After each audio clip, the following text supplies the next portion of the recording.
ladies and gentlemen.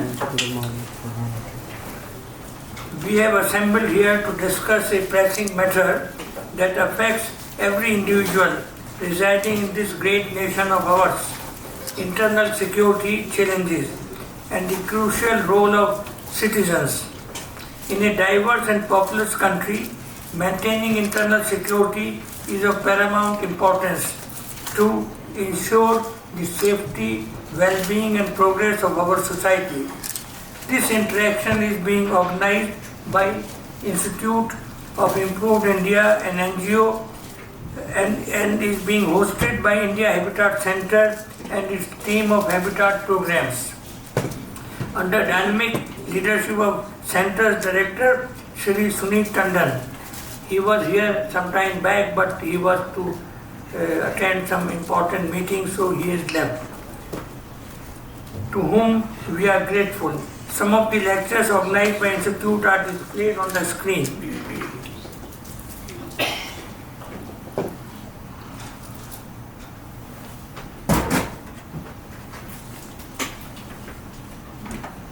Oh, it is not moving.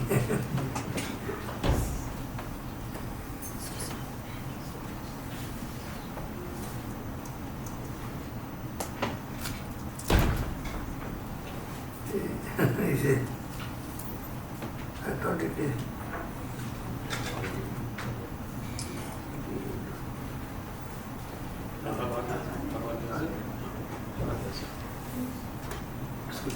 So these were some of the lectures organized by this institute from time to time.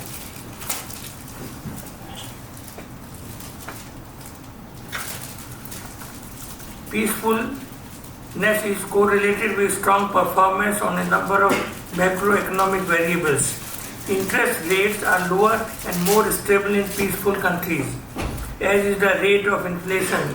Foreign direct investment is more in highly peaceful countries. In total, if the least peaceful countries had grown at the same rate as highly peaceful countries, the global economy would be almost $14 trillion larger, it is estimated by some think tank. Internal security challenges in India are multifaceted and demand our collective attention.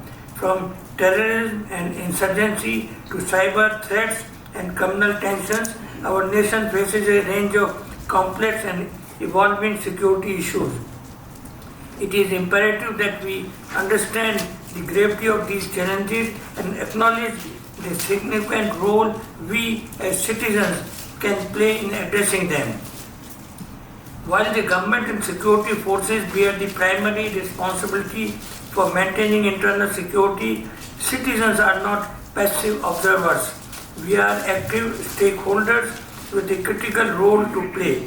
Our engagement, cooperation and support are instrumental in ensuring a secure and prosperous future for ourselves and future generations, our children, grandchildren, great-grandchildren.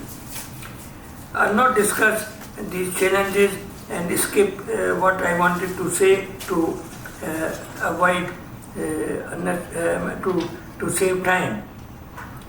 I'll put before you that few of the things I feel need explanation by our learned speakers are decision by court, cases of security violation including damage to public property are at a snail pace, could be but under challenge to the internal security. Maybe professionalization of prosecution, say in a police force, police wing of police, digitization of court records and placing them on public domain may help in reducing security challenges. I'll put before you some figures of effect of internal security challenges on the economy. According to Institute for Economics and Peace, based in Sydney, the economic impact of violence in 2022 was $17.5 trillion. This included internal security expenditure 30% in addition to military expenditure of 44% and private security expenditure of about 7%. In 2022, Institute estimated per capita impact of violence and economic cost of violence as a percentage of GDP for India, $760 or rupees 60,000 per person as the cost, and total cost 6% of the GDP. We spent on education about 2-3%. So if this amount can be saved, what more we can do in education field and other fields. Now, cost of internal security challenges is direct cost, disruption of economic activities, property damage and destruction, and indirect cost, reduced foreign direct investment, increased security expenditure, in business environment, increased cost for businesses, and impact on small and medium enterprises. You might have seen when there is a curfew, only the poor people who are vendors, they are affected. Others are not affected. So there is a large impact on small and medium enterprises. Though our speaker, guests and chairman need no introduction and their detailed profile is on the screen, but it is my bounden duty to tell about them in brief and present them framed home as a token of respect of the Institute. I'll first come with the chairman of this meeting, Mr. Arun Magwo. He served in, his biodata is on the screen. He is of 1967 batch IAS. He served in Maharashtra and Government of India for 37 years, overlooking security in every field of Maharashtra, economic hub of the country, and looked after most security-prone areas of the economy, power, port, urban infrastructure, forest and industrial sectors. His keen management may be because of his studies of physics. I have been also a student of physics, so I feel science students can do better. Social sciences, management, public administration, public finance, international law and diplomacy. Audience will get his views how to reduce economic impact of security challenges. I request Mrs. Vora, assisted by Keshav, to come on dais to present a gift of home to him. Mrs. Vora. Keshav is the youngest of the lot. So he's my grandson. He has come here to give lectures on robotics. He is in USA, Houston. And he's doing it for the underprivileged people. That's more important. Come.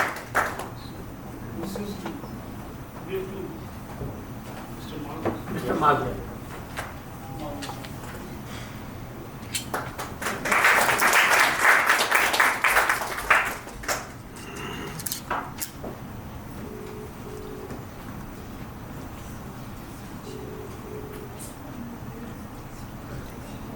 See, Mr. Vora, the main speaker of this evening, is so humble that he felt that he'll give only a small biodata of his profile.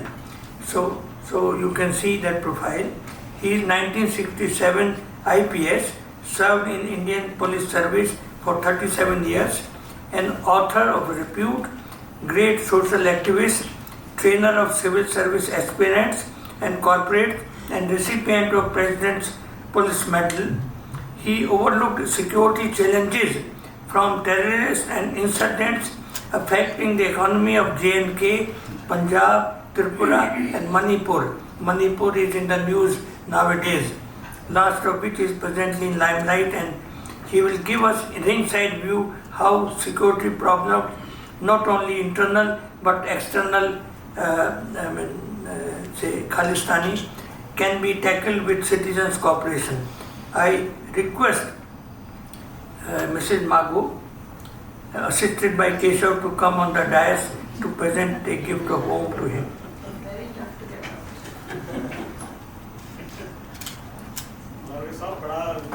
laughing आपने रखा है सामने।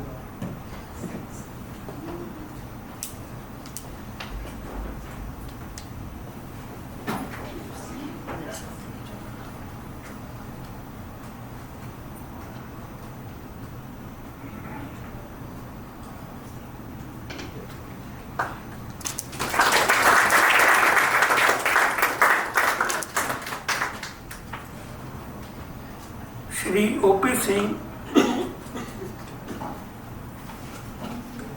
see, he is such an accomplished person that I am not able from where to pick up from his biodata and profile, and which should I leave or which should I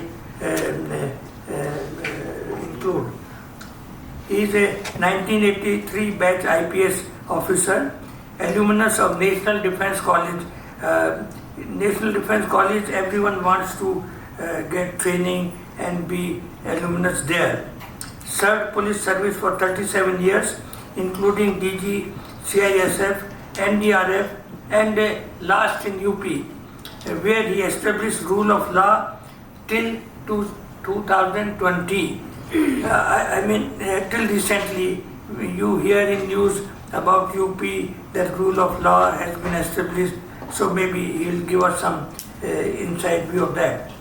Managed in 2019 Kumbh Mela, largest human congregation of the world, implemented citizen-friendly digitization and resolved Shia-Sunni dispute. This is again an internal conflict. His numerous awards, representation of the country abroad, displayed on the screen are difficult to count and could have been possible because of his rigorous studies. He is even presently overlooking indirectly internal security of organizations as CEO, India Child Protection Fund, independent external monitor, director, advisor and consultant of finance in various public companies and central government, India Post. He may like to tell us how to improve internal security, prosecution and front of security forces, particularly police, by digitization. I request Mrs. Bhargav, you may not take it a family affair, and assisted by Keshav to present a home to Mr. O.P. Singh. Sir, it's so difficult for the honorable ladies to get up and Is it because of the age? No, don't tell.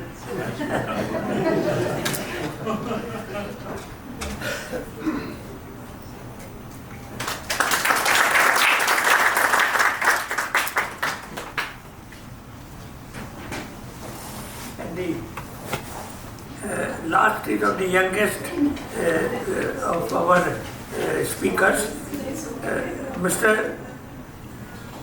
Somesh Goel is a 1984 IPS, author, writer on internal security and editor of magazine Saviors.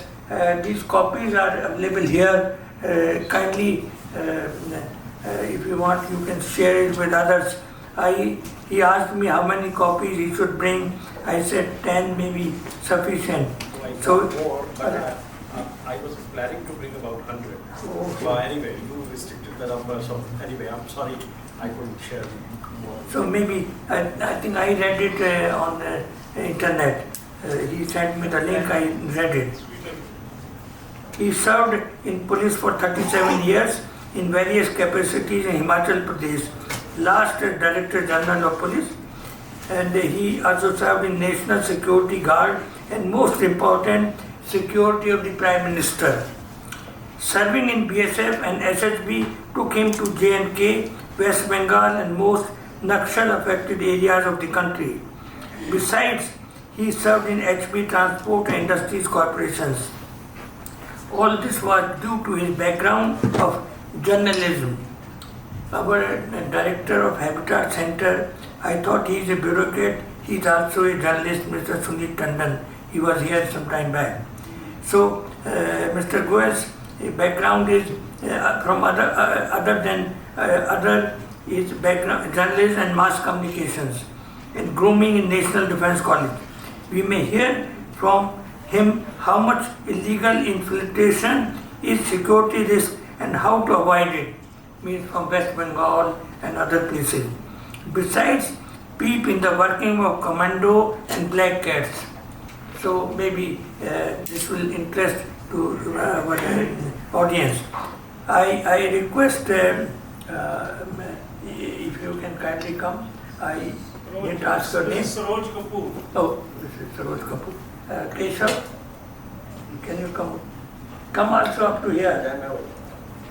ये मेरे भाभी जी हैं.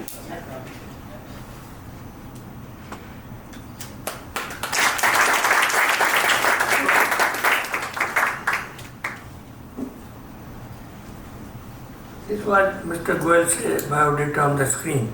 Now, with these words and after taking so much of time, I'll request Mr. Mago to chair the meeting and conduct further proceedings. You can do it. Thank you, Bhargav Sahab, for organizing this, and thanks for inviting us, and thanks to the audience which has come. And you have given a very detailed background to the internal security challenges, and I'm sure our distinguished speakers will do further justice to the points that you have raised. So without further taking any more time, I would first request Mr. Vora, whose biodata I think you have seen. In fact, I also may add 2-3 more lines to his biodata, because most of these service officers everywhere are content with, after retirement, just sort of sitting back. But Mr. Vora is not of that kind. I don't know, many people may not know, he has written 14 books, which is phenomenal. I have not seen any other officer, at least I am not aware of any other officer. Most people, not most, but some write an autobiography. But he has written an autobiography and 14 books. I think that's really tremendous achievement, and plus he is active in other activities after retirement, as was mentioned by Mr. Bhargav. So, Vora Sahab, all the best to you. Kindly.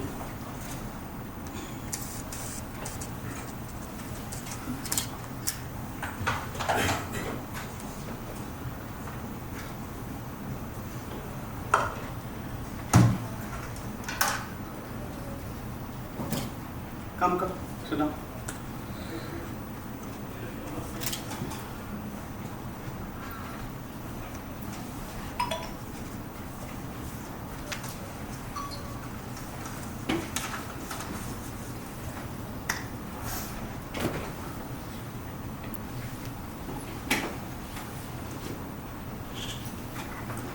As I was coming here today, I was on a TV channel, and Manipur being the flavor of the season, as Bhargav, my batchmate, mentioned. So that is generally the topic, as you know. So I thought I'll start with Manipur first. Most of you are aware as to what is the situation, what is happening, but still I would like to share a little bit of information. First and foremost, of course, is that I have done 3 tenures there as a DIG, as an IG, and in the rank of DG. And I was Home Secretary also there. And I have Nathaniel here, my old friend. We were together in the jail, in the prisons department. Like you, Somesh, we were also in prisons. Those were very difficult times, but that apart. So Manipur, ladies and gentlemen, is like this, that there are 3 major tribes in Manipur. Kukis, Nagas and Meiteis. You know about it, but I thought I'll just mention. Now, Meiteis are Hindus, Cutter Hindus as we call them, and they live in the valley. It's like, there are hills and there's a valley in between, so Meiteis live there. Nagas and Kukis live in the hills. Meiteis are about half the population. Of 36 lakhs, they're about half. And they live on 10% of land, which is plain land, which is valley.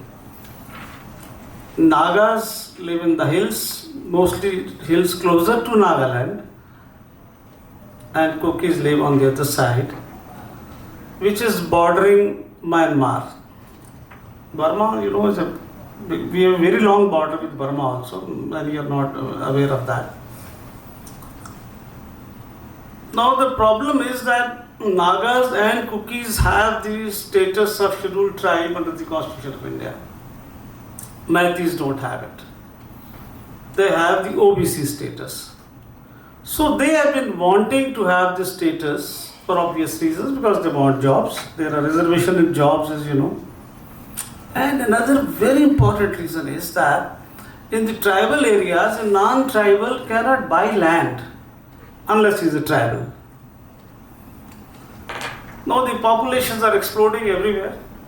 Same in that state also. Manipur, small state, most difficult to govern. I don't think there's any state which has so much of complex population, and every tribe has lot of sub-ethnic groups also in between them. So these people have been demanding that for a long time. There are two more factors which happened. Rohingyas came from Myanmar. Myanmar situation is very bad. They came over and they are akin to Kukis. So these Kukis welcomed them. It's a porous border. They welcomed them, made them stay in their districts, and they put them up in many dozens of villages. The government came to know of it. The government said, let us identify them, put them in designated relief camps, look after them, and of course send them back as and when the situation improves, something which neither Rohingyas nor Kukis liked. Second, many of them and some other habitations also came up on the forest land there. The forest, is a reserve area. So they were very unhappy with this. The government was unhappy. So they evicted some people from some villages from the forest reserve area. Now Kukis were charged up really. They were very unhappy on these two major counts. Thirdly, of course, Maithis, because they were the majority community, and they were apprehending that they will create more problem for us once they get scheduled tribe status. Some Maithis filed a PIL. The PIL is now a very big instrument in the hands of the common citizens. And the High Court judge in Manipur, the South Indian poor chap, he doesn't even know about Manipur. He's not a Manipuri. He was not partial at all. He said that, look, these guys have been waiting for years together. So the government of Manipur should consider this within 4 weeks and make a recommendation to the central government. Now, recommendation can be this way or that way also, and 4 weeks were still there. Now, this acted as a trigger for the Kukis, and they said, now these fellows will get our jobs. In fact, if Manipur, if you go, you will find majority of the IAS and IPS and income tax and other services officers, most of them are Kukis and Nagas. Very few Maithis are there. Earlier they were in general category, so it was still more difficult for them. So this High Court order, which was yet to be implemented, and the government has not even replied so far. Even they said they haven't applied their mind. Chief Minister Biren Singh was on the TV. I saw him yesterday. He said, "Abhi to 4 mahine ka 4 hafte ka time mila. हमने जवाब भी नहीं दिया." But this was a trigger, and unfortunate thing was that Mr. Biren Singh, being a Maithi, somehow projected an image of being pro-Maithi himself. The government had failed. Surely there were intelligence reports. No cognizance was taken. The bureaucracy failed. The police failed. And Manipur, which had become heaven, it was hell earlier, which had become heaven. I was there myself in November last. I had gone with some friends from Gymkhana Club. Mr. Raval couldn't go, but I took many other friends with me.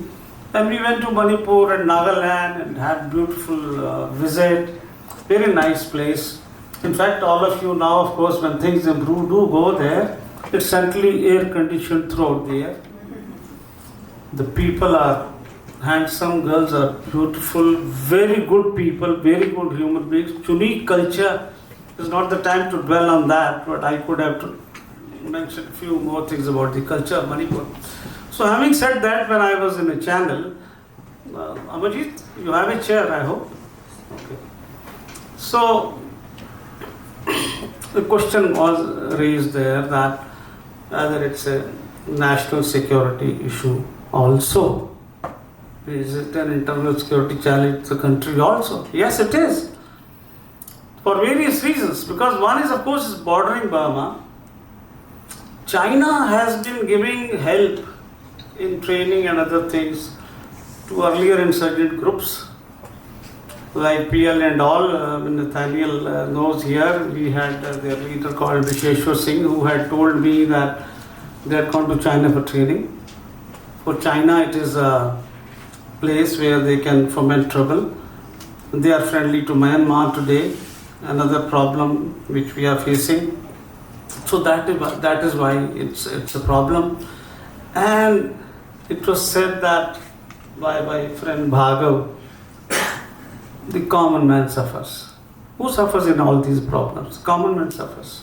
Economically suffering, of course. He gave some good statistics about 75 billion and 6% of GDP and all. Yes. Manipur's economy was booming. Now it's gone down the drain. It may take another decade for things to come back. And they have been unable to handle it because the main reason, if you ask me, is politics in this country. They haven't imposed president because it's a BJP government. I shouldn't be mentioning names of the parties, but my 37 of experience in the police tells me that it is the political masters who decide whether a place should improve or should it deteriorate. Their only concern is their own party, their own interest. It applies across the board to all the political parties, all the states, and it has been there for 75 years. This is the first thing which I wanted to mention. Now, Manipur is just one thing. We have over a dozen challenges, in fact, if you ask me, roughly saying on the internal security. Now, as you see the map of India coming from that side, then we have another major challenge is Naxalism.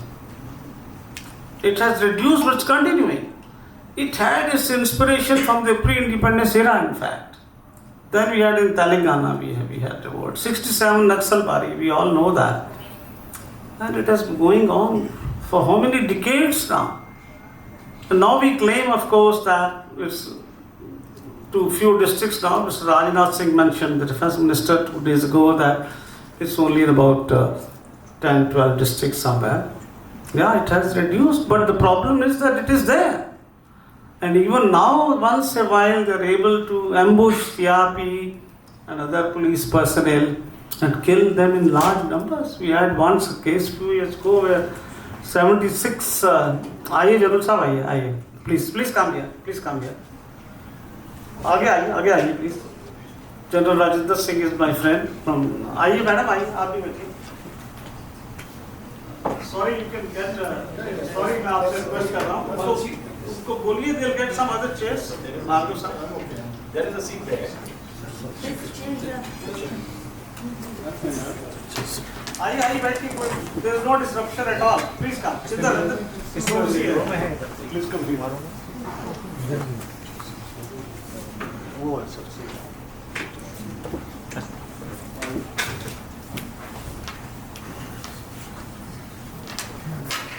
आ जाइए, आपके लिए यहाँ भी कुर्सी आ गई. हाँ नहीं कोई नहीं.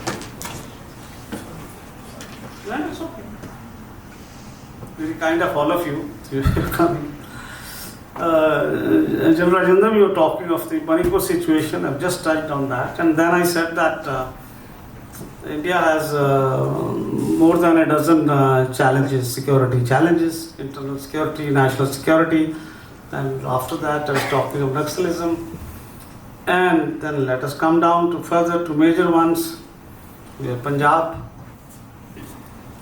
I don't need to explain, and we have Jammu and Kashmir. I don't need to explain. But this is what is inside the territory. But then we have maritime security. We have international problems of Pakistan. We have from China. We have cyber crime. We have money laundering. We have drug problems, Golden Crescent, Golden Triangle. We have that. Any number of problems. If you talk of social media as a new problem. New technologies are going to have more problems, and these problems are going to increase in a very big way now. Expectation and aspirations of people have gone up. Migration has created another problem. Damage to property, you were saying, is another problem.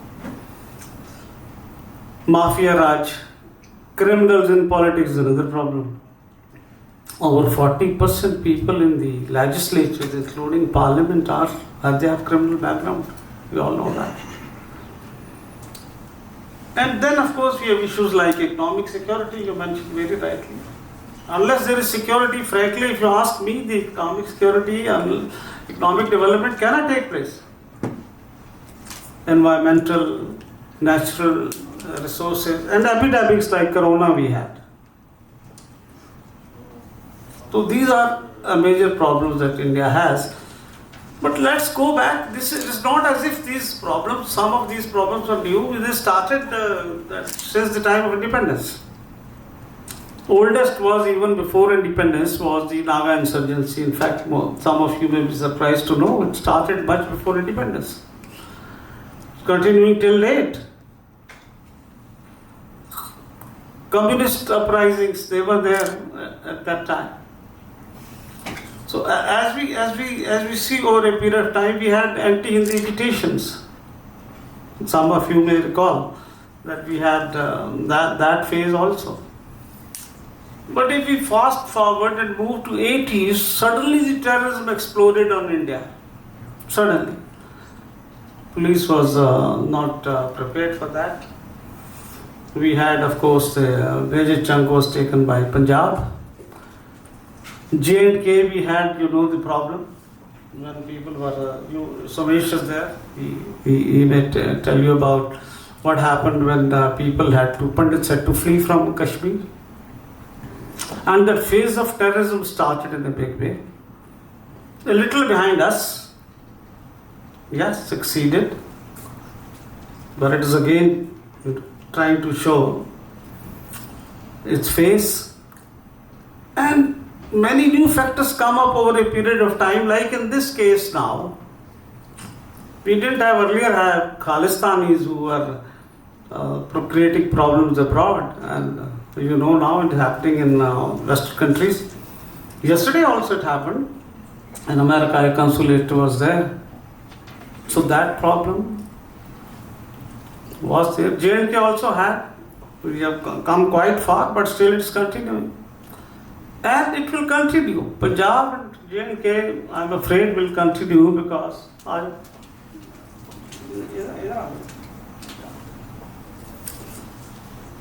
Punjab and J&K will continue because Pakistan is never going to mend its ways.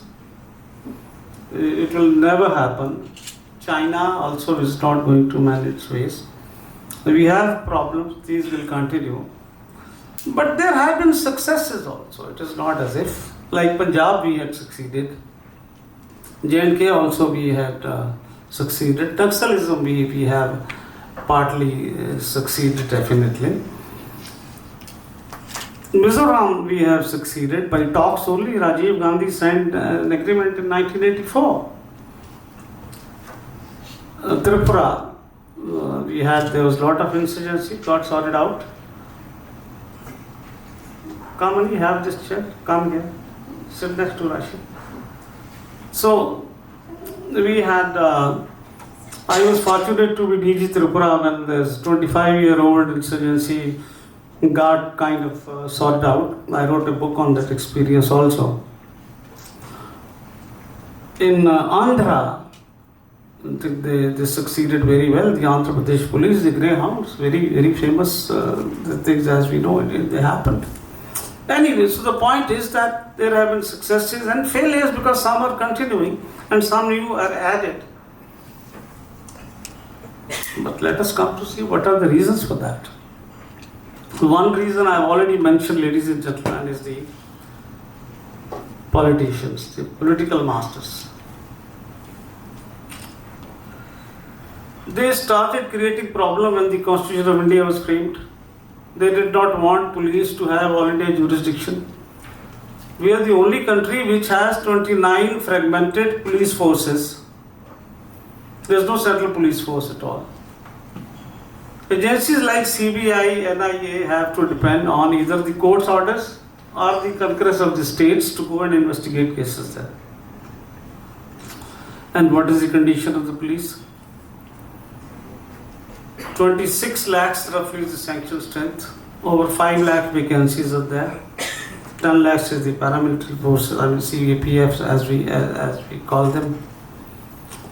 An overburdened police. Sanction strength has not kept pace with the time. And why talk of vacancies? Then let's talk of vacancies now. And what is happening? Whatever is left, that force, whatever is left, is meant for VIP security duties, traffic duties, guarding prisons, looking for buffaloes of politicians, looking for dogs for politicians. सही कह रहा हूँ वो भी? बिल्कुल sir, बिल्कुल। आपका तो यूपी में वो हुआ है। तो looking after private hotels, dance bars, Bombay में एक सज्जन ने मंत्री जी ने आदेश दिया कि पुलिस डांस बार्स को देखेगी कि टॉपलेस डांसेस तो नहीं होते वहां। Is that your job? Tell me. कोई काम है except the weather, ladies and gentlemen. Everything else is the responsibility of the police. कुछ भी प्रॉब्लम हो, street dogs, beggars, gambling act, कुछ भी हो, पुलिस की जिम्मेवारी। तो हो गया, वैकेंसीज है, इन कामों में लगे हुए हैं, फालतू के कामों में लगे हुए हैं, और बचता खुचता कुछ नहीं। Nothing is left. और whatever is left उसकी हालत सुन लीजिए जरा। आज की डेट में there are more than 600 police stations in India जिनके पास कोई ढंग की गाड़ी नहीं है, वायरलेस सेट नहीं है, कईयों के पास टेलीफोन नहीं है, गाड़ी नहीं है, और हम चले टेररिज्म से मुकाबला करने। नॉर्मल क्राइम की तो बात ही छोड़ दीजिए। So the crime is jumping along with the increase in population. I think I'm taking too much of time. So just one figure only on this is that in 1960 our population was 43 crores. Registered crime was 6 lakhs. Today population is roughly four times. Crime is about 10 times more than it was at that time. And add on to that, these are talking of crimes registered under the Indian Penal Code. And talk of these street act, I'm telling you, gambling act. In Maharashtra alone, there were 453 social acts like this. And you have to implement or take action on that. So who has the time to do this work? Now you can complain the police. And then police is the personal servant, personal army, private army of the politicians. आज एक CM power में है, दूसरे ex chief minister को arrest करवा रहा है, कल वो आ जाएगा तो पहले वाले को अरेस्ट करवा देगा। We all know this is what is happening. This is the condition. So these are the basically, of course, the reason. Then of course there is a very major reason is that central government can't do anything if there is a problem. there was a suggestion once that, you know, we have emergency provisions under Article 355, 356 of the Constitution. And there was a suggestion once by Mr.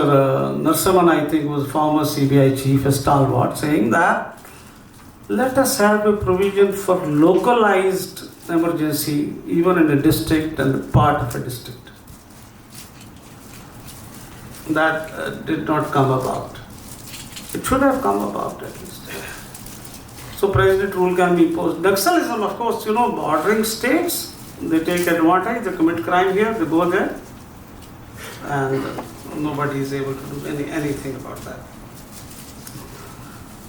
So Constitution, then the laws I mentioned already about CBI and NIA.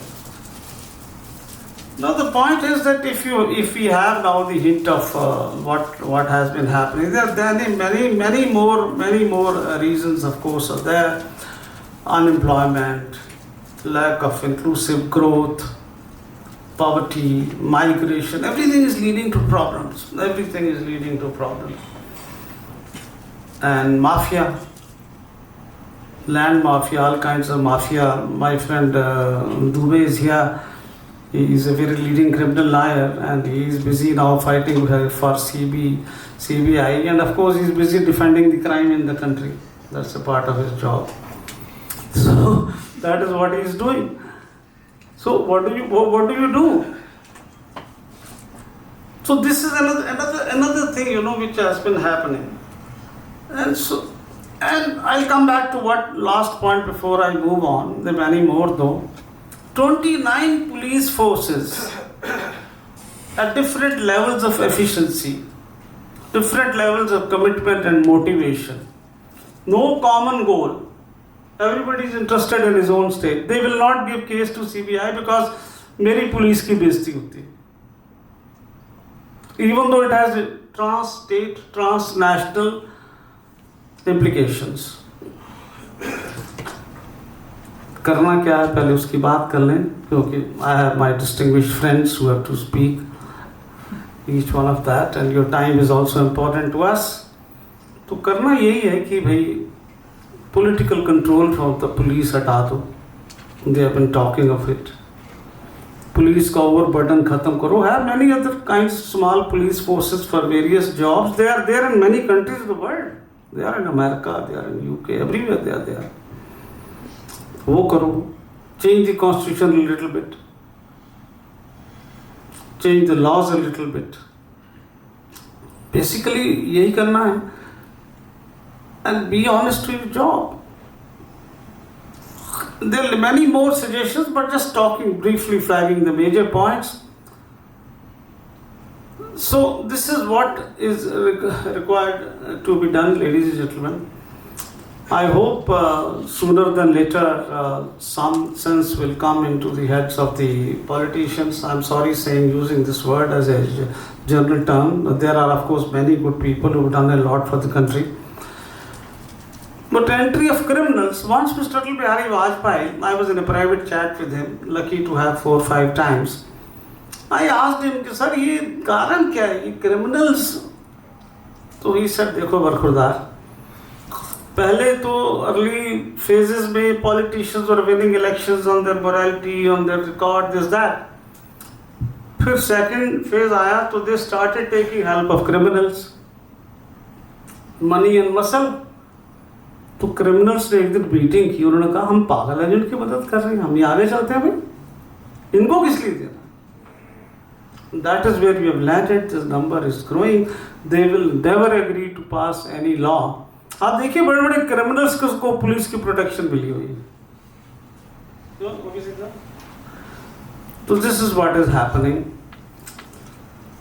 So well, we have come long way we have gone, we have done well. There are hundreds of police success stories, in uniform, out of uniform, some we know, many we don't know. And of course I always believe that being maybe policeman, I am partial that it's the police which is holding the country together. But I think we are in for difficult times ahead. New technologies are going to create more problems. The world has become a global village. A problem anywhere. Ukraine now creating problems for you here. All that is happening. So I hope better times will come. And unless we have better national security, internal security, India's economic progress cannot take place. Just a few words about role of citizen. We are all citizens. We must protect ourselves. Number one, protect our community, mohalla, be a part of communal policing, community policing. Also, we should put pressure on the government on things like these. Maybe we can do that. If we are in government job, we should not divulge secrets. A very long list what the citizens can do, and most of you are doing. And finally, a word of thanks to my friend Bhargav. I tried to wriggle out of it, but he did not let me. 4 or 5 times I postponed it on one pretext or the other. But thank you, sir, to your persistence. I'm here today along with some of my distinguished colleagues. They have already been introduced to Mr. Bhargav. So now they will all speak a little by turn. I'm so grateful to each one of you, honestly. Honestly, I'm very, very grateful and humbled that you came and honored us today, listening to us. God bless you all. Jai Hind.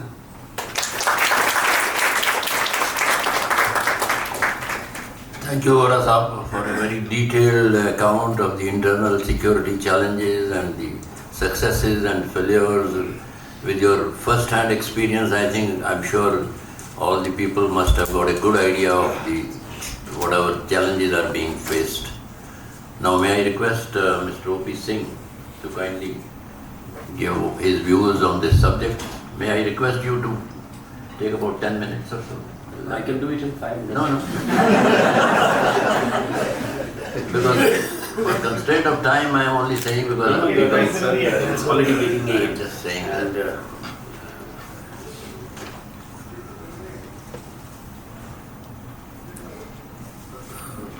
respected Chairman, sir, Mr. Bhargav, Mr. B.L. Bora, Mr. Somesh Goel, and ladies and gentlemen.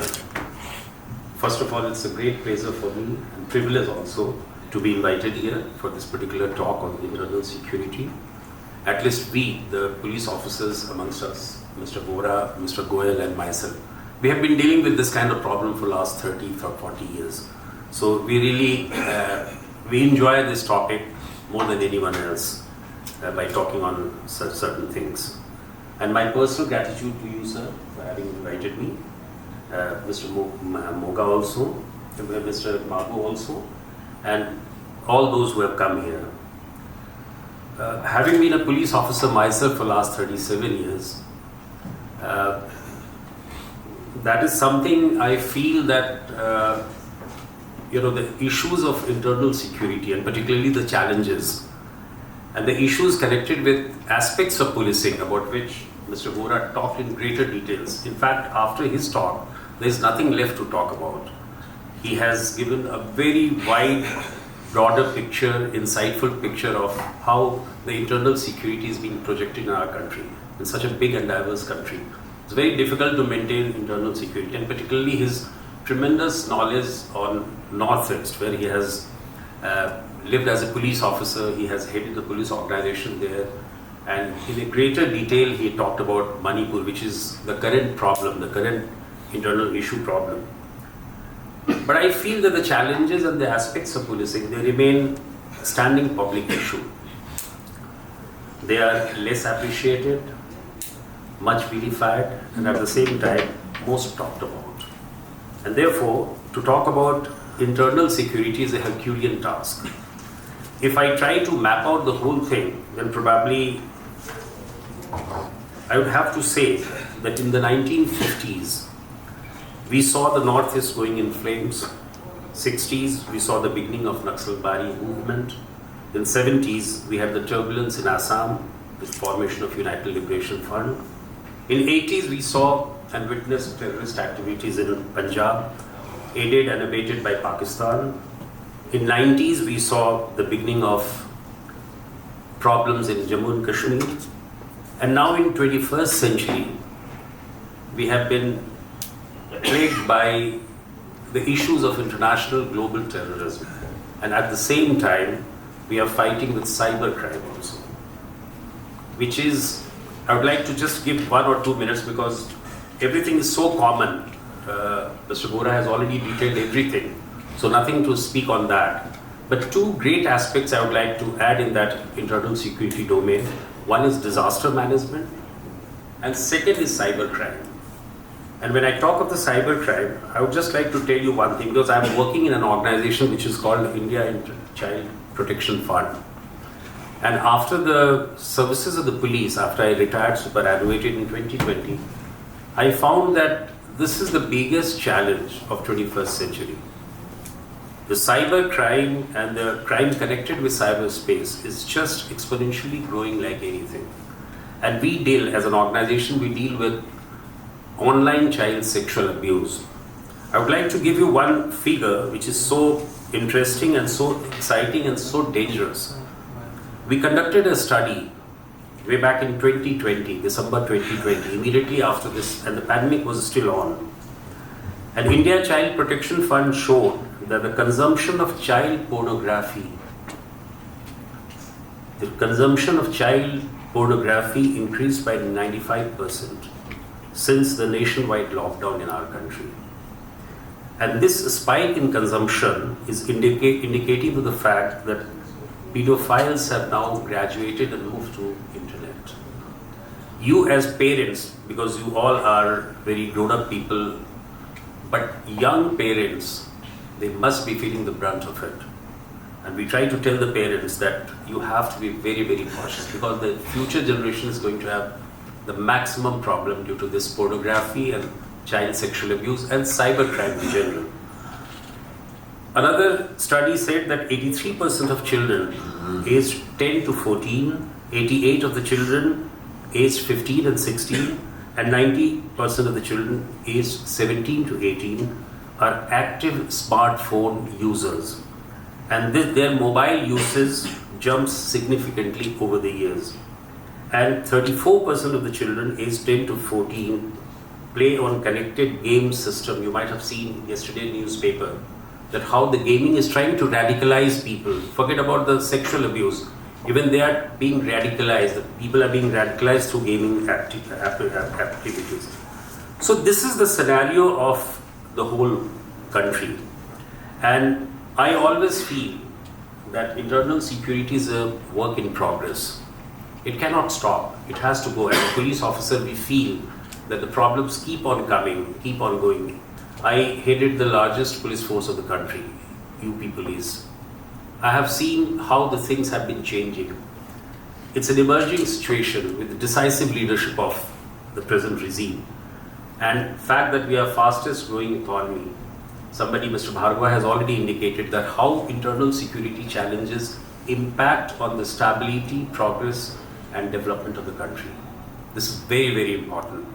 So whatever we discuss, it has a direct bearing, whether you talk of Northeast, whether you talk of J&K, whether you talk of hinterland like UP and Bihar, but the fact remains that we have to be very, very cautious about it.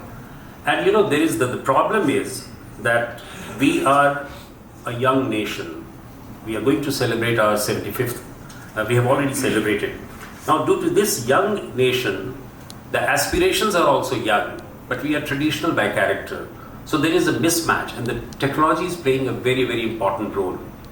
So in all these internal security challenges, we have to factor in mind that how we can cope up with the accelerated pace of change. That is very important. I wouldn't take much time. Things have been improved. There is a decisive leadership at the moment who is working, whether you talk of hinterland, whether you talk of Northeast or J&K. Things have been roped in. Communal incidents have come down. I have a figure that in 2021, it has come down quite drastically. Similarly, in areas of terrorism, in areas of militancy, in areas of insurgencies. Much significant progress has taken place. We are trying to give a lot of emphasis on how to equip the institutions. Mr. Bhargava wanted us to talk about the e-courts and e-prosecution. Just 2-3 days back or 4 days back, the Chief Justice of India spoke about the modernization of the courts, and that's very, very important. In courts, you have to modernize it. And we had started in a place like UP, where we did go for so many things, summoning the witnesses through mobile phones or response mechanisms. So many things have taken place. It's not, time is not there to dwell upon all this. But you have to keep in mind that factor, that how can you go about it? The technology has to be roped in for better uses. Then only we can deal with the internal security challenges in a more professional way. About disaster, I must say that India has been very lucky that we have placed institutions, policies and legislation in place since 2005, and that is why you have less and less damages to property as well as loss of lives. We have seen in so many cases recently. I myself led Indian delegation for response mechanism in Nepal earthquake in 2015. We were the first to reach there. So a lot of development had taken place, and I treat it as a challenge for internal security. As you have the challenges, traditional challenges like terrorism or insurgency, disaster is one of the challenges which the states have to face. We did criticize Turkey when it did not cope up with that. So there is a time that we have to put everything in place, similarly cyber. So friends, I stop at that. I'm so happy that whatever less we could say has been taken over by Mr. Bora. Mr. Bora talked at great length about internal security. Nothing more is needed to sensitize ourselves. Everyone has a role. We all have a role, not only the police officers but the citizens. And through better contributions, through better coordinations, through better sensitivity, we can certainly do better. And this is what India demands right now. Thank you so much.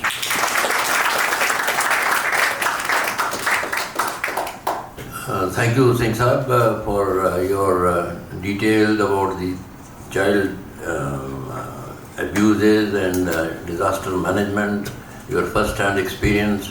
And I understand that you are working with Mr. Satyarthi, Kailash Satyarthi in this area, which is really critical. So thank you very much. May I now request Mr. Goyal to kindly give us his views on the matter. Thank you.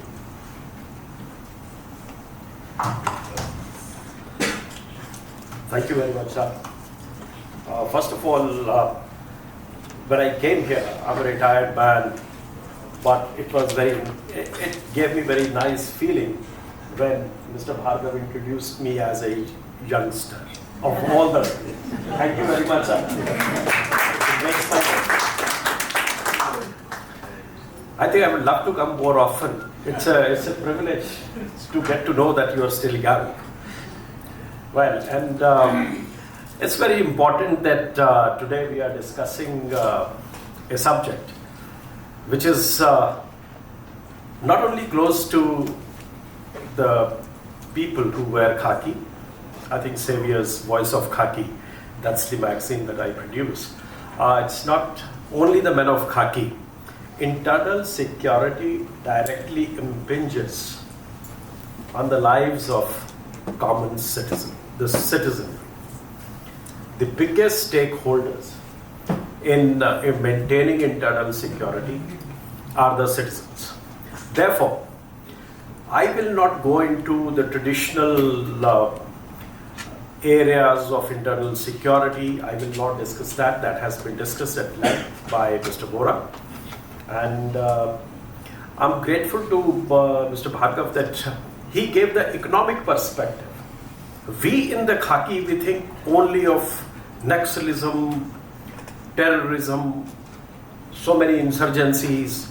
We think of the military subjects only that create a problem for internal security. but we don't think of the economic aspects.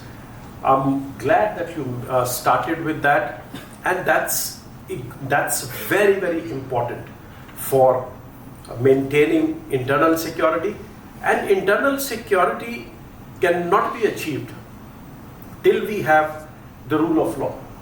I think the complaint of or the focus of Mr. Vohra's presentation was that there should be rule of law, that the police or the criminal justice system should not be held hostage by the politician or by the criminal elements of the society. Rather, it should be serving the common. I think that's absolutely essential. Till we have a police force that works for the citizens, till such time the citizen will not act as a policeman without uniform. And if we want internal security, if we want prosperity in the country, internal security is इसी एक मुझे याद आ रहा school में हम बोलते थे इसी हेतु जन्म टंकार का ना टूटे तार झंकार का.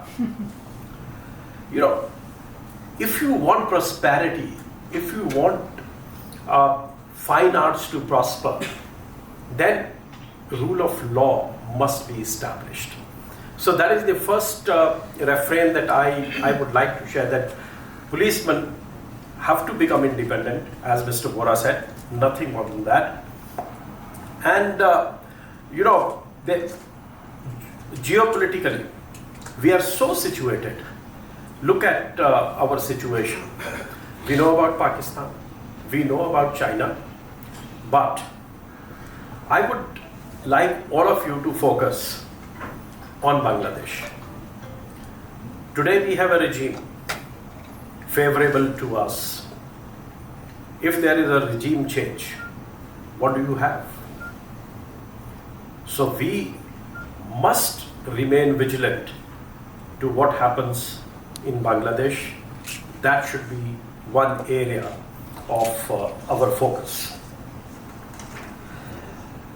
Kautilya, in his book Arthashastra, found that there are 4 important elements of threats that could emanate: internal, external, externally aided, and internally aided. Now you look at India.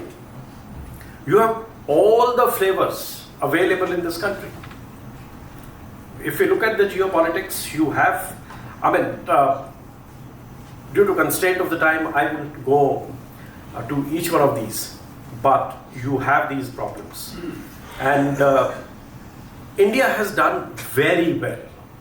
After liberalization, I think when economic might, India started getting the economic might, our responses to threats also improved. And if today we are among the top countries of the world, that is because India has learned to live with the challenges, and they have developed a response mechanism which is tried and tested and which works. So that is something very good that is happening today. But I must caution, I'm not worried about the traditional challenges to internal security. Your police forces, CAPFs, border guarding forces are sufficient to take care of that. But what about the fault lines that you see, the economic fault lines, or fault lines based on caste, creed, color, or religion? Look at the economic disparity that we have in this country. Kofi Annan, he mentioned once that nobody in this world can be comfortable, sleep comfortably, if there are disparities and people are suffering and they are deprived. Now look at, if you look at the India's whole thing, 50% of the population of India has an annual income of about 50,000 rupees, but the top 10% has 20 times more than that. 10% of India, 10% of the population controls 73% of the resources. The disparities are increasing every day. So that is where I think the problem arises for us. We need to address that. Unemployment, we are a bulging population. We have a big bulge of youth. Very good. But where do we find the jobs for them? The more than 8% unemployment rate in the country. And in our neighborhood, if we look at it, Delhi and Haryana is topping the country with 37% unemployment. Delhi close to 20%. What does the youth do when they are not optimally deployed? One is employment, the other is underemployment. Now, if they are not optimally employed, they don't want to work. And when they don't want to work, they need quick money. So they join the gangs, criminality, drugs, narcotics. Then they get into the cybercrime. I mean, we have done a story on Noor. I have my farmhouse in that area. I live there. Half of the week I live there. And I interacted with these boys who are cyber criminals. They are under matriculates.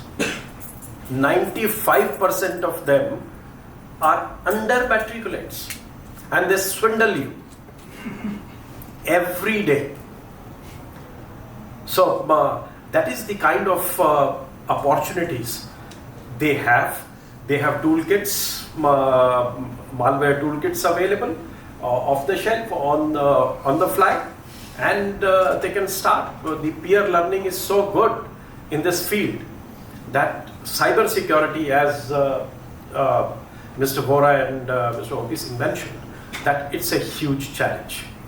All our institutions, we have seen in the case of the ransomware attack on AIIMS in Delhi, that we were paralyzed for 11 days. Now, according to certain, 80% of the Indian corporate houses have had one or the other attack. Should our grids be attacked, what happens to the economy? What happens to the country? We will be completely paralyzed. So that is another thing. Corruption remains rife. Corruption impacts people, promotes dissatisfaction with the government, with the bureaucracy, and well, you know what can happen. Now, another thing is social media. When we talk about social media, I think we have seen it in Jammu and Kashmir, how people were mobilized to block roads for stone pelting just using social media. Unfortunately, we happen to be the country that imposes internet curfews the most in the world, but our situation is also different from the rest of the world. The world needs to understand that. Social media management is key to the success of implementation of our internal security strategies.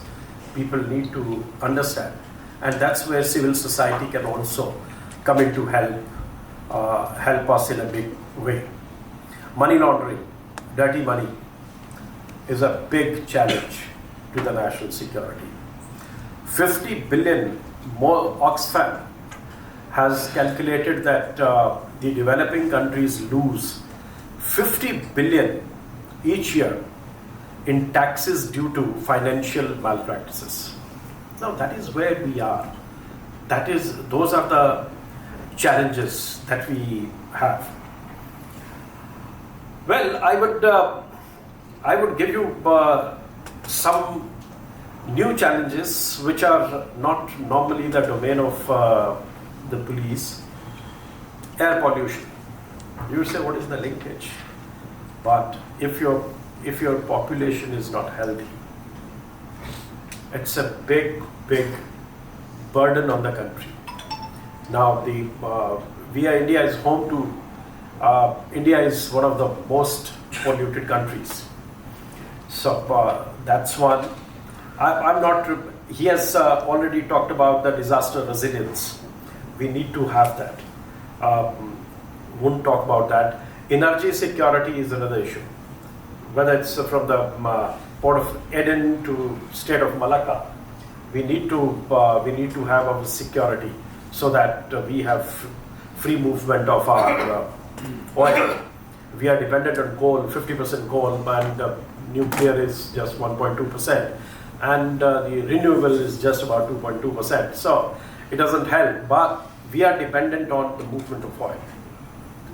So we need to be very careful of how India is being hemmed from all sides in the sea by China.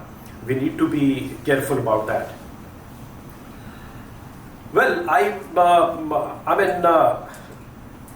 the last part, these are some of the issues that I wanted to flag. Now, I will come to what citizenry can do. That part, I think, if you allow me another 2 minutes, I think I'll just finish that. I would say that the most important thing, now, like I'll give you example of Manipur. Manipur is a case of bad border management. We have more than 15,000 kilometers of land border, more than 7,000 kilometers of the coastal border. Now, Manipur is a bad case of border management because illegal immigration has been taking place. 392 kilometers of Manipur border with Myanmar is porous. Is it a joke? You have more than 1,500 kilometers of Bangladesh border which is fenced. You can't fence 392 kilometers, which is land border. Now that's a problem. It's a case of bad management, and where society faltered is you had coordination committees in Manipur. You don't activate these committees when situation worsens. Army doesn't start training when war starts. They train when there is no war so that they remain prepared. So the role of these committees is that they need to be active when there is peace, so that this atmosphere of distrust and mistrust is not allowed to build. Awareness and I think education is the key on the part of the common man, civil society, where they can strengthen internal security, they can understand each other. Community mobilization. Now here communities are being mobilized to be at each other's neck. But if you have the peace committees or mohalla committees, or as we mentioned, that if we mobilize the communities in peacetime for better understanding of each other, I think we will be better served. Advocacy of policy reform. I think that's very important. We must advocate wherever we feel that certain things are wrong. Civil society must stand up and flag that issue. Collaborative initiatives. These are overlapping things. I would say that the community mobilization and collaborative initiatives is most of the same thing. Social integration and conflict resolution. Now, if we have found, whether in Kashmir or whether working in Bodoland, I'm a wildlifer.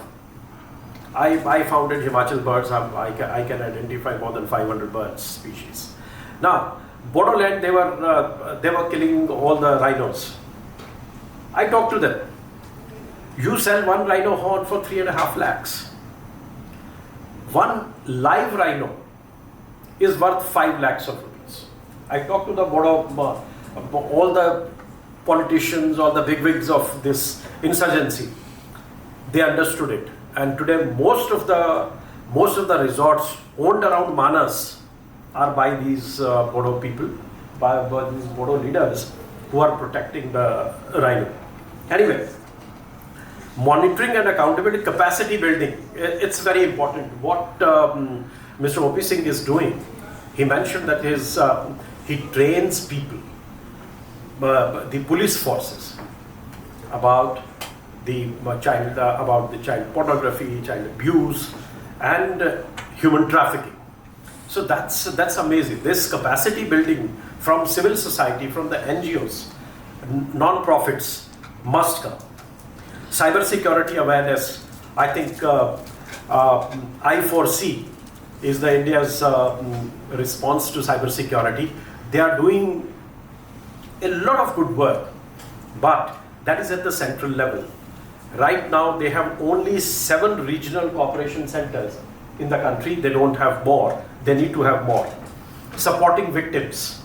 I think if multi-ethnic groups, multicultural groups support the victims of whatever disaster or whatever calamity or whatever arson or whatever takes place, I think that would help build better understanding. That would help us create a better India, a more, I think, resilient internal security architecture that we have in the country.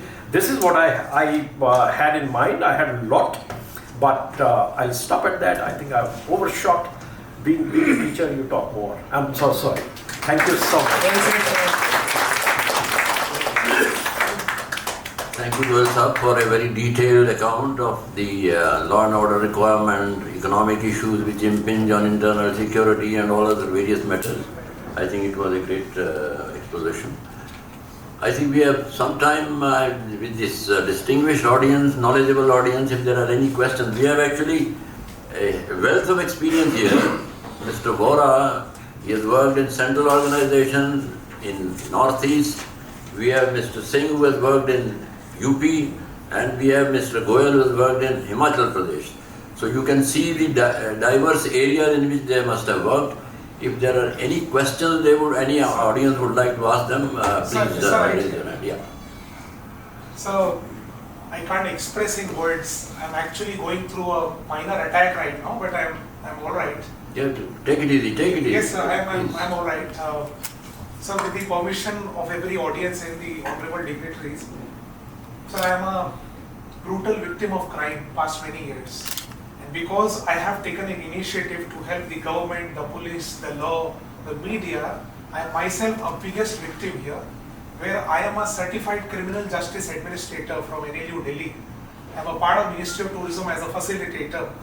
I have written articles with Terry Press, and for numerous years, sir, from army to police to wheresoever, I have been writing my ideas and observation. And please, sir, don't mind, for the first time in my life, I'm actually shivering right now. Someone is. You need water? No, sir. I'm all right, sir. I'm all right. A cup of tea? Something is coming, sir. It's all right. Okay. I appreciate it. I can't tell you, sir, how happy I am to hear every one of you, sir. Sir, if may start with Mr. Honorable Vora. Exactly, sir. Same situation I have given in writing to honorable multiple police commissioners of different states and cities, sir. And I am going through that trouble, sir. It's like a movie, like a situation.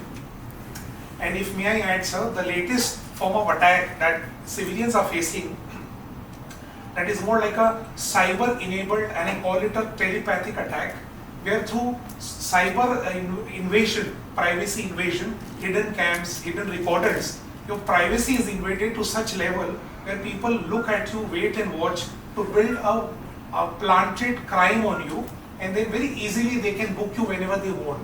It's like a facilitation center, sir.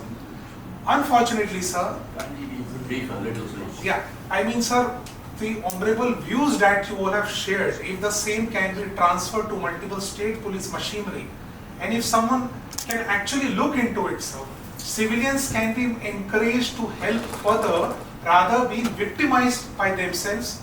That this is what I have to say, sir. I appreciate, sir. I Thank you. think you have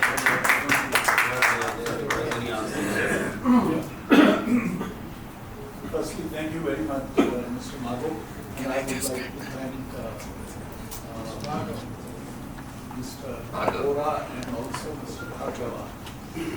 I think it has been a very educative session for me, but for someone who has served in all kinds of environments in our country, Manipur being one of them. I commanded my brigade there for 3.5 years in the hottest of insurgency.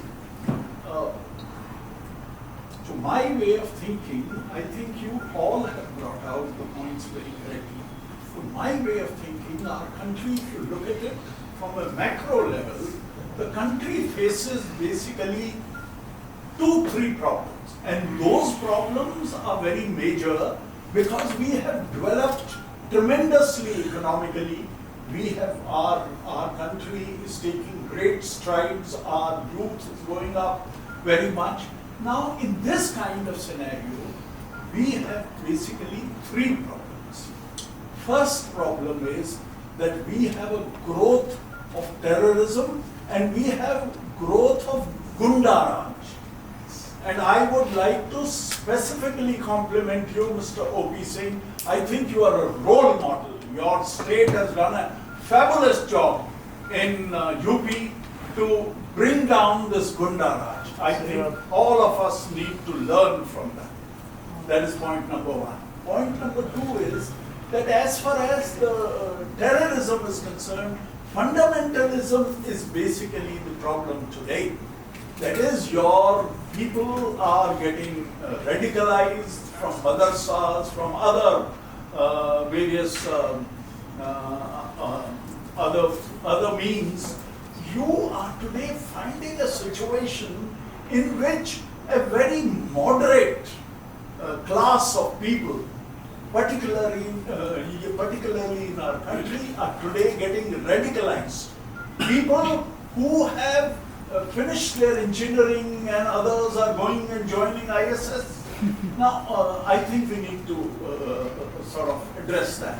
Third problem, which I feel is extremely important, is I think as far as the politicians are concerned, I think you as police officers have to together take a collective vow not to listen to any wrong orders. And if you do this, I think we will have, that is why you are succeeding in UP. Right. And I think if we have this, we will have an India of the kind that our forefathers had really wished, which our current Prime Minister talks about, which our older Prime Ministers also. Thank you. Sumesh would like to respond. I think करो या हम UP के बारे में के बारे में आप कर लीजिए. I think you mentioned those 3 problems, and let me talk about radicalization. Radicalization today, I think when we talk of cyber security, I think I'm sorry that I missed dwelling on radicalization. Radicalization today is taking place more online than through madrasas. That's a huge challenge. And all these people, it's a very well orchestrated radicalization, fully funded by these groups, fully funded by forces inimical to us, and that's why this thing is taking place. Fortunately, the government has shown resolve to come down heavily on PFI. That was instrumental in radicalizing gullible boys and girls. They have come down heavily, but we are also aware of this thing, that one institution goes down, SIMI went down, up came PFI. PFI goes down, something else comes up. So in new avatar, we will have the same challenge before us, but we have to continue to work on that. That's very important. And so far as the terrorism per se is concerned, I would think that terrorism and insurgencies in the northeast and terrorism in the northwestern India has gone down tremendously. If we look at the figures, we have been able to contain that thanks to the border guarding forces, CAPFs, and of course the Indian Army. They have done a fabulous job in containing that. And so far as the Gunda Raj is concerned, what UP has done, this is something that needs to be followed up by other states. More on that by Mr. O.P. Singh, who has headed the force. I'm not qualified to talk. I'll just try to comment on what you have said. Thank you so much for lovely remarks. Mr. Vora, while he was giving his talk, he mentioned about police reform in a very subtle manner. All that he meant was that we needed to be given some kind of autonomy. We didn't want independence. We didn't want that we should be completely free. After all, in a democratic setup, police has to be a part of the executive formations. You cannot be totally insulated from the politicians or from the political executive. But we need certain autonomy in our functioning. This is what police reform is all about. I must say, and I do not belong to any political party, mind you, when I took over as DGP UP way back in 2018, the first thing that I marked was that my chief minister was a very decisive leader, very, very decisive leader.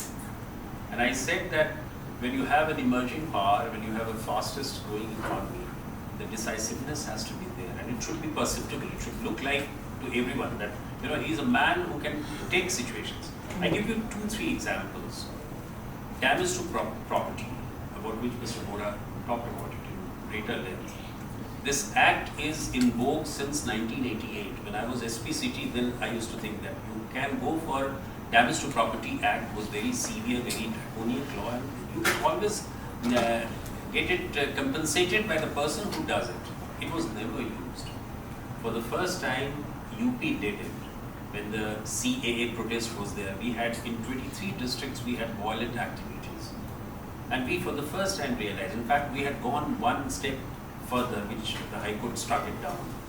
We put a poster indicating the figures, names of everyone who did it. But later on, it became a slightly sub judice matter, so we had to remove it. But the magistrate, the civil magistrate, and after that, the law was also promulgated. So that was one of the very effective means to do it. We did go for neutralizing the criminals. We did go for arresting of criminals. We had a heavy hand on mafias. We had faster promotions.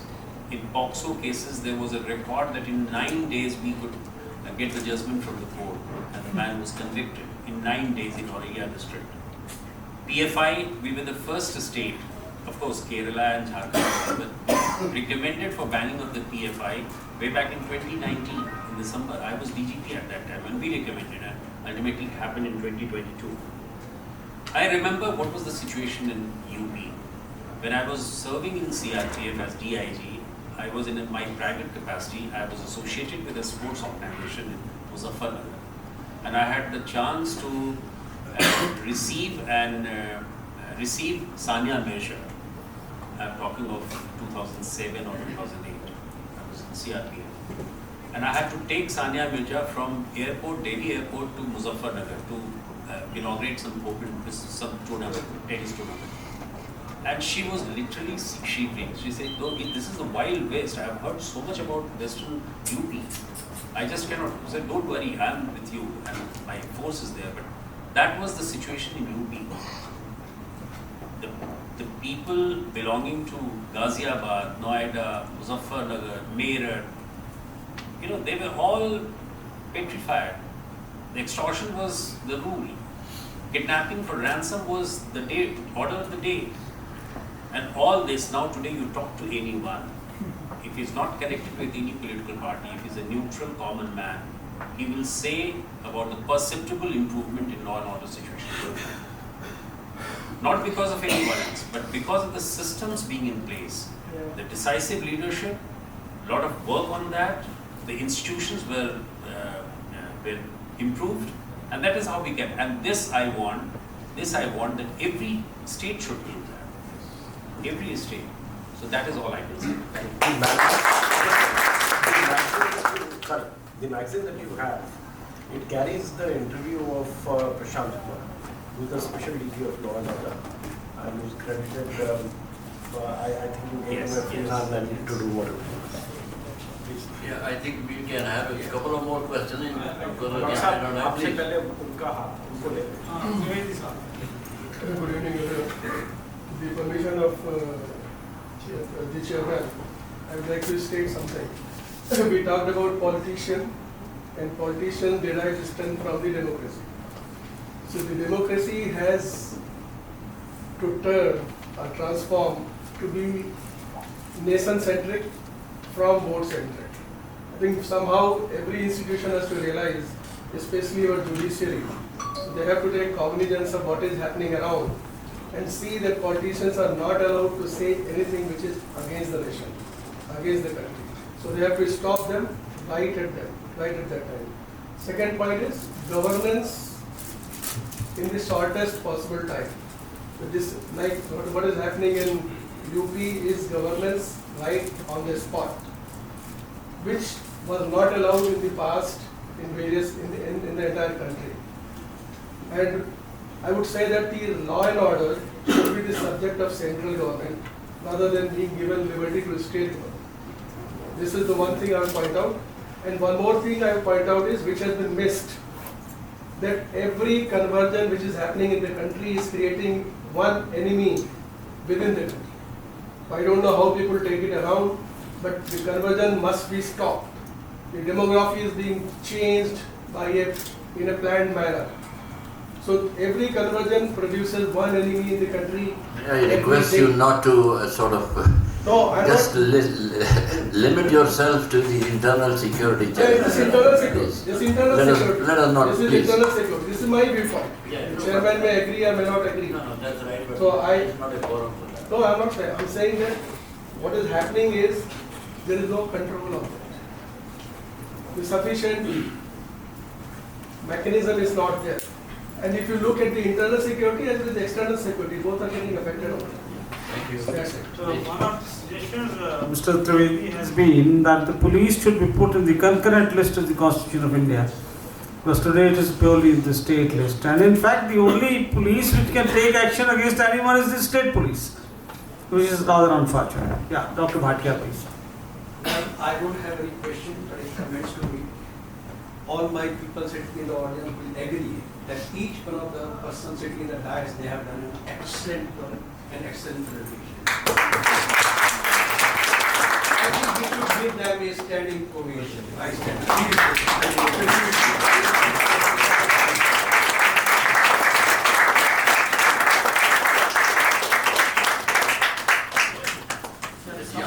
Young person was asking a question, please. Yeah, please. Thank you, sir, for this opportunity. Sir, I wanted to point out on one important thing. Sir, major crimes, what we have witnessed and we are seeing nowadays, crimes committed by juveniles, which is increasing day by day. And the cases registered under POCSOs are also increasing. As respected OP sir have remarked about the crimes committed by the child and child pornography, etc., and the child abuse issues. These issues are also increasing day by day. If we look at the NCRB data, National Crime Record Bureau data, the crime committed by youngsters are increasing day by day. Even the major crimes. If we look at the Nirbhaya case, from Nirbhaya case to till date, major incidents are committed by the juveniles. Sir, my questions are in two parts. First is the juvenile. How can we reform this Juvenile Justice Act, and how can we strengthen our prosecution system? Second is, sir, in our prosecution, if we look, we have a dedicated Indian Police Services, Indian Administrative Service, but we don't have any national-wide prosecution services, which is very important. We talk about the All India Judicial Services, But sir, what we can see that we have fast track courts, but they have no use if we don't have prosecutor as well as legal aid defense counsels. If we look at the recruitment data, sir, of that is conducted by various state PSCs, we can see that the recruitments are not regular. It are coming on like after 5 years or 10 years. So there are major shortage of police personnel who can investigate or control the law and order, and again the prosecution officer who can fight for the justice. I'll mention about the prosecution part. Juvenile, I'll request OP Singh to respond to. See, there was a time when prosecution department was also under the police department, and those were much better days. Now they are all independent, and you know the kind of fees which the lawyers have. Mr. Pramod Dubey will forgive me, my friend. You know the government pays how much, you know that, and they are not interested. I mean, only youngsters will come or inexperienced will come, and not so very efficient lawyers will come. So I think unless that system comes back, it's my view. I don't know whether OP and Somesh will agree with me. Unless that happens, things are not going to improve. It's not a matter of having All India service as such. Point is who controls that. That's what is important. About juveniles, OP, if you can just mention. Sir, I wouldn't be adding more than what you said, sir. But one thing, Mr. Somesh, while he was speaking, he spoke one thing about victim assistance, support to the victim. In your case, the questions that you are asking, particularly the POCSO Act victims, they need to be supported. They need to be supported. And we have the institutional arrangements. In fact, we do it from our organization, we do it like that. But you know, there are many things which are missing in the government machinery. There are many things. For example, lack of professionalism, particularly in how to pursue the cases, how to supervise the cases. As you rightly said, that there are vacancies in the police force. There are vacancies in prosecutors. There are vacancies. Fast courts are not there. In most of the cases, maybe that I was reading somewhere that only 100 or 125 districts have the fast court in 600 or 700 cases, 700 districts. So these are all interconnected problems. But what you said is absolutely right, and sir has already told you that this is the scenario. So we have to be very, very cautious about all these. How to plug these. So I think given the constraint of time, maybe last question. Yeah, please, last question. Yes, sir, with your permission, I would like to raise 2 points. Please. And first point is basically, as Vora Sahab has talked about, that political interference and need for autonomy. We should think of making a model kind of thing. See, it can't be scrapped. The point is very simple. See, if the army goes there, and in these places where it works, so it doesn't say that they have a license to kill. It only says that if you have committed a crime, an army man has committed a crime, he can be prosecuted, but with the permission of the central government. That is what the saving clause is, and rightly so. Otherwise, there will be any number of complaints of all kinds, as it is happening every other day now. Everyone is suffering. So that is the only reason. It should be used sparingly, yes, definitely. And now in the northeast also, if you know, from Tripura it has been removed, from Assam very large part has been removed, even from Manipur it has been removed from large part. I don't think it is a problem. So bogey to say it's a scrapped and it's a license to kill, no, not at all. It is not. For low conviction, well, there are many other reasons also, but I don't think youth can do much about it. I think that is what we are saying. Another one was regarding. I think we can discuss later. You can talk to any one of us, three will be available. Please talk to Sir, anyone. का number आप ले लीजिए.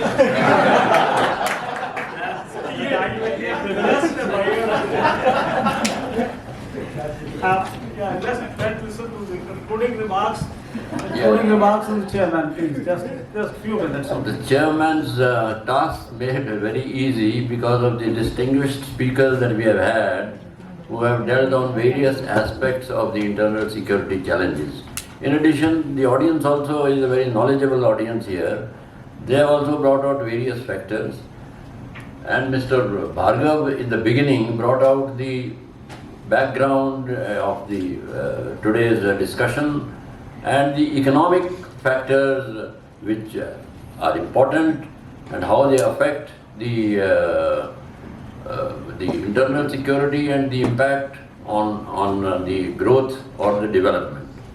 So there's not much for me to say, but let me add a few more words. The internal security challenge, I'm sure everybody is agree, is a very serious matter in a diverse and a very complicated country like ours, with caste, religion, various factors which are present, which can't go away. So those factors will always remain. And as was also mentioned by one of our speakers, external challenges also impinge on the internal challenges. And the number of internal security challenges, many of them have been mentioned by our friends, but there are many others also which are there. So I don't want to say anything on those there, but by and large, in fact, the General Saab was here. Espionage, which is a defense issue, which is done by the foreign intelligence agencies, is also a very big internal security issue. But anyway, so I just want to say a few words on the role of the citizens and the important citizens. They get affected. How their citizens' role can be increased and how they can be involved. There's a few points only on that, and I want to hold you back for I think we all accept that all these internal challenges are there only because some of our own people, they are a part of that. It's not because anybody from outside is coming and making these internal security challenges. So I think the first requirement is to educate and involve the citizens. Today we have the TV, we have the newspaper article, we can discussion of the internal security challenges must be brought to the notice of the people so that they are aware of them and they also understand that they should not be a part of any organization or individually participate in that. The social media today is also there, the threat of social media was also mentioned. But government can also use social media to at least bring out the factors of internal security challenges and how they can be, how public can be kept informed about them and the role that they can play. And I think it was also mentioned that the government system, police and others, they can also have direct citizen interaction with the citizens to bring them to inform them about the challenges and the role that they can play in helping them. So I think these areas, if some more action is taken, perhaps it will help in some amount of checking of these internal security challenges. They can never go away, that we have to live with them. The other important point is, I think even in schools and colleges, we should tell the children at the higher levels slightly about the internal security challenges and make them aware of that so that later on they are fully aware that these things exist and they should be careful not to involve themselves with it.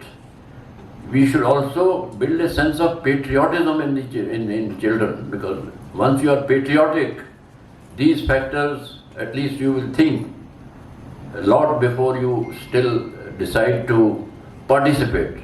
So this is what I think will help in, at least to some extent, in checking whatever internal security challenges we have. The other point, I think Mr. Vora did mention and others mentioned, the police has a very difficult role undoubtedly, I think. And police reforms are very important because law and order, unless it is there, as was brought out by all of the speakers, no development can take place. This is the basic requirement for a good law and order for any development in the society, in any country. So we need to really have clear law and order, and any police reform which we have been talking for a long time, if it is required, it should really happen. But one point which I would like to make is that the citizen doesn't perceive the government system or government organizations as very friendly. They are very hesitant to approach any government system.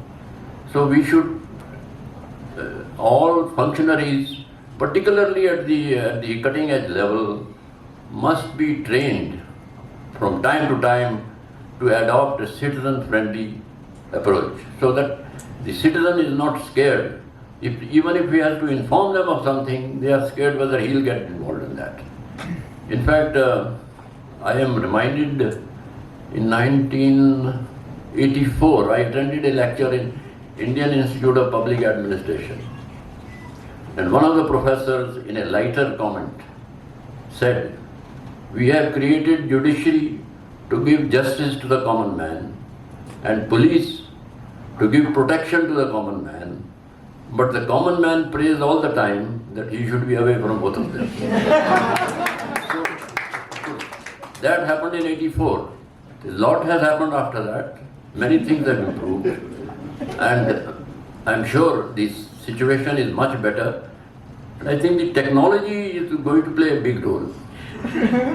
If technology can be introduced more and more in all spheres of working, that certainly shall help in improvement of the image of the government system, and also a better citizen-friendly approach will happen.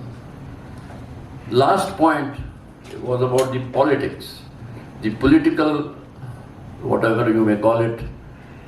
We are a democracy, there is no escape.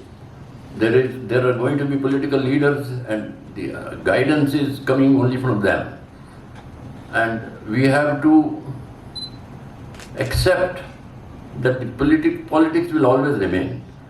But whether some effort can be made to arrive at some sort of a political consensus on some of the critical internal security challenges, so that they are not used by some political parties to serve their need for votes.